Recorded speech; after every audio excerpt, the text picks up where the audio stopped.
Ndewo. Okay, maazị biko afọ ndị mmadụ gbakọtara ebe a biko anyị chọrọ iji tụgbu obere ajụjụ biko. Nsogbu anaghị. Okay.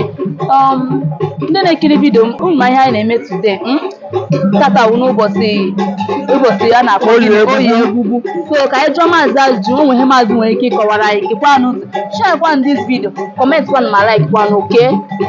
So maazị biko anyị chọrọ ịma kedu afọ gị biko. Aha m Ogbuehi Maazị Ebere Udensi Eric. Amụrụ onye ego President Emeritus ndị Awa General Assembly, Chairman APU Obaya Branch, oke ekwe nke mbụ nke ndị Izuọgụ. Yes.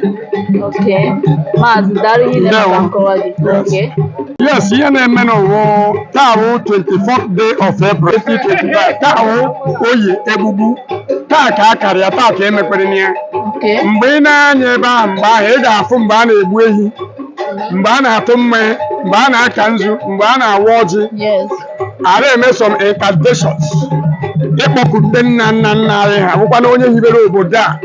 Onye hibere obodo a ọ Maazị Izuọgụ Mgbe Ogbunukpọ Akụnwannachi, all the way from Amankwụ Arochukwu. Ọ bịa ebe a setụrụ create ebe a as World Bank Housing Estate, as a housing estate, as a township.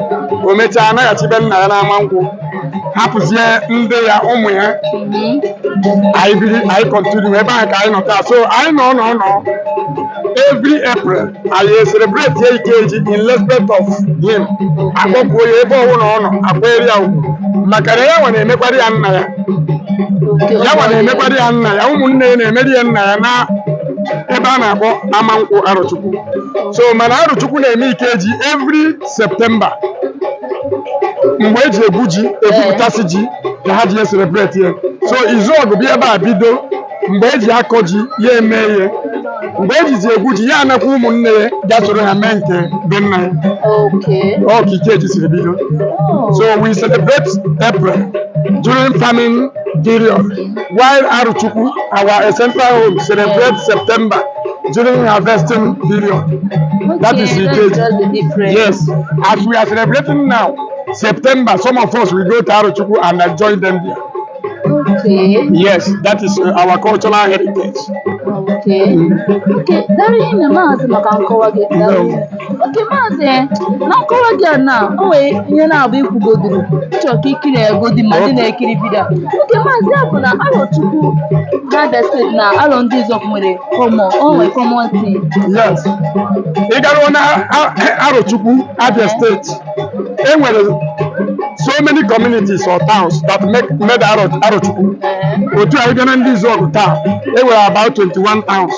Aka eme Ogbu Onyeọma, ndị Awa, ndị Uche, ndị Adịma, and so on and so forth that made up for Aro ndị Izuọgụ. So man, no one single person created this community. That is Izuọgụ Mgbe Ogbunukpọ Akụnwannachi.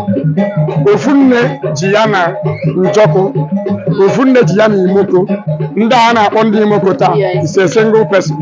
Mụsara ebe ahụ Njọkụ is a single person.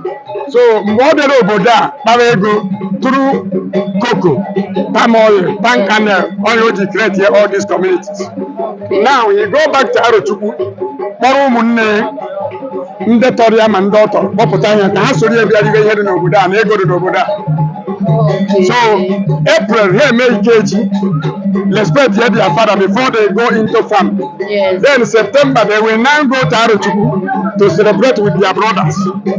And Izuọgụ by Nigye n'obodo a na Arochukwu ka enyi ebe nna ya na Amankwụ.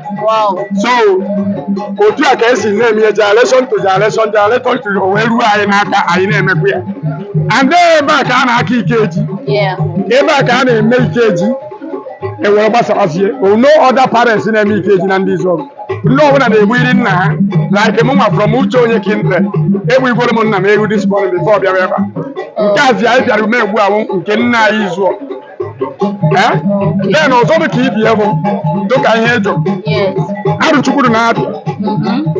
Ha nwere so many ezes, so many traditional rulers that made up Arochukwu.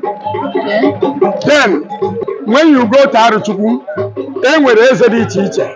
E bịakwa na ndị Izuọgụ, e nwere eze dị iche iche.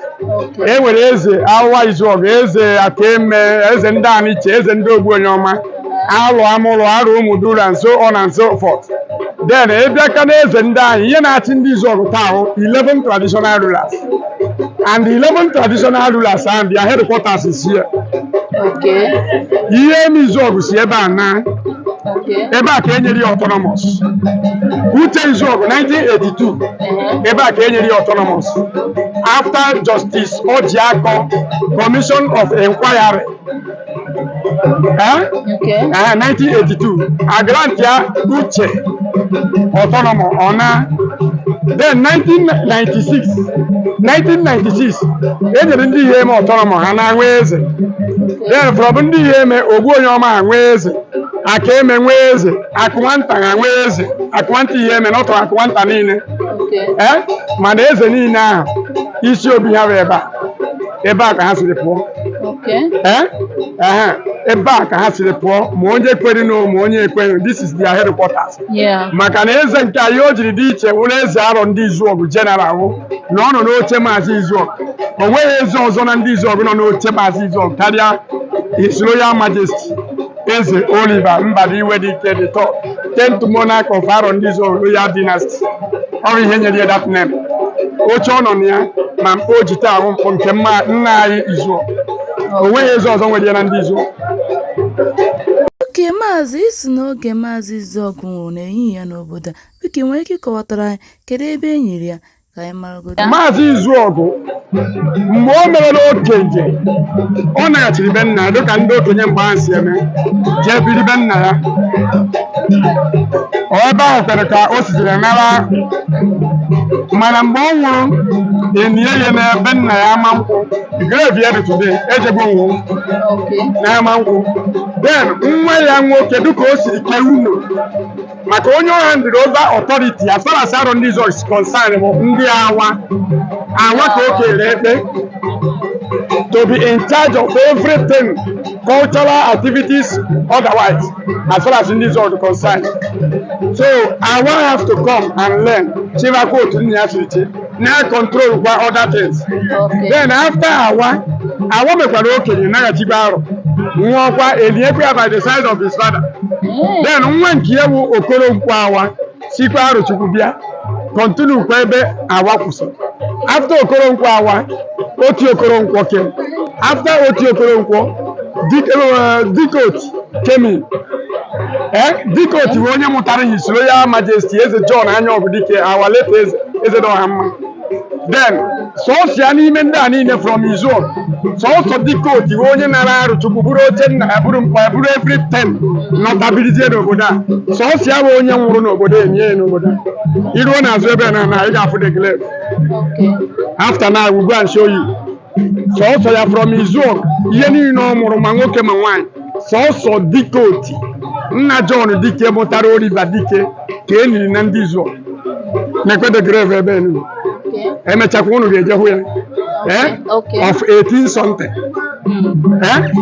Then ọchịcha na John Dike chia nwa ya nwoke na-achịkwa taa. So ebe a ka ihe niile na-eme. So onye nji kọwara ụnụ ya otu ahụ esiri nwee eze arụ ka esiri nwee eze ndị Izuọgụ.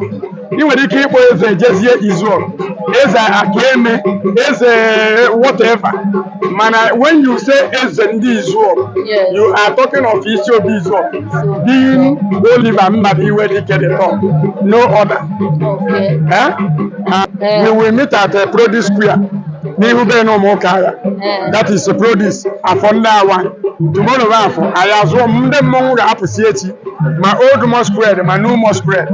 Azụcha ndị awa nwanne echi anyị agbada ndị Adịma next community anyị azụọ nkwọ ndị Adịma bie next day anyị anaghị eke ịkpa ọcha side ụmụnsi ga ebe a ka anyị ga-finalize ya. Monday ya ezubezie ike. Ndewo nsogbu adịghị jisi dị ike.